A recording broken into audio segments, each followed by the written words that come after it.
Assalamualaikum warahmatullahi wabarakatuh. Saya Suci Setari dari kelompok 5 ingin menjelaskan tentang konsep dasar pendidikan.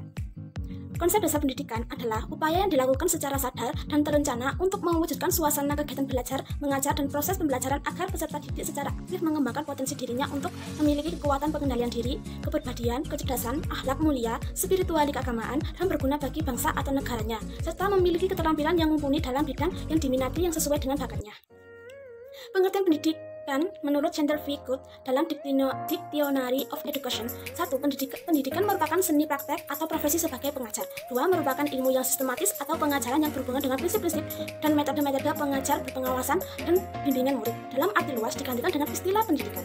3. Merupakan seni untuk membuat dan memahami ilmu pengetahuan yang tersusun yang diwarisi atau dikembangkan masa lampau oleh generasi bangsa.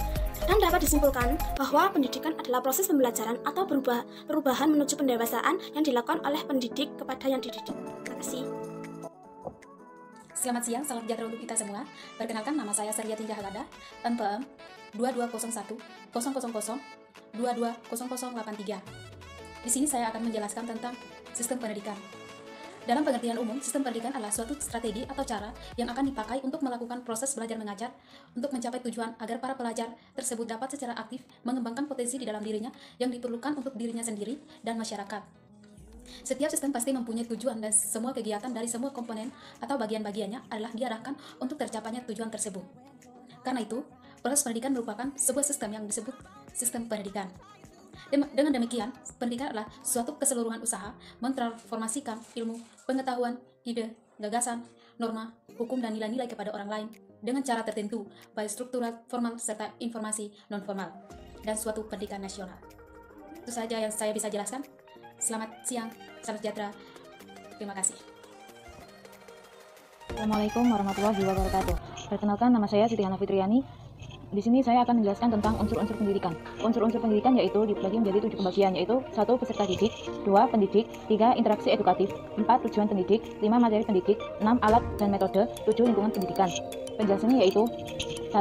Peserta didik.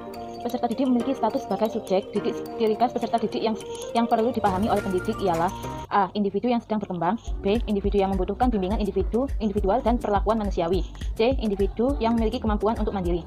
Yang nomor 2, pendidik. Di sini pendidik sebagai orang yang bertanggung jawab terhadap pelaksanaan pendidikan dengan sasaran seperti peserta didik mengalami pendidikannya dalam 3 lingkungan, yaitu A. Lingkungan keluarga, B. Lingkungan sekolah, C. Lingkungan masyarakat. Sebab itu, yang bertanggung jawab terhadap pendidik ialah orang tua, guru, pemimpin, program pembelajaran, latihan, dan masyarakat. Yang ketiga, interaksi edukatif. Interaksi edukatif ialah komunikasi timbal balik antara peserta didik dengan pendidik yang tertera kepada tujuan pendidikan, pencapaian tujuan pendidikan secara optimal.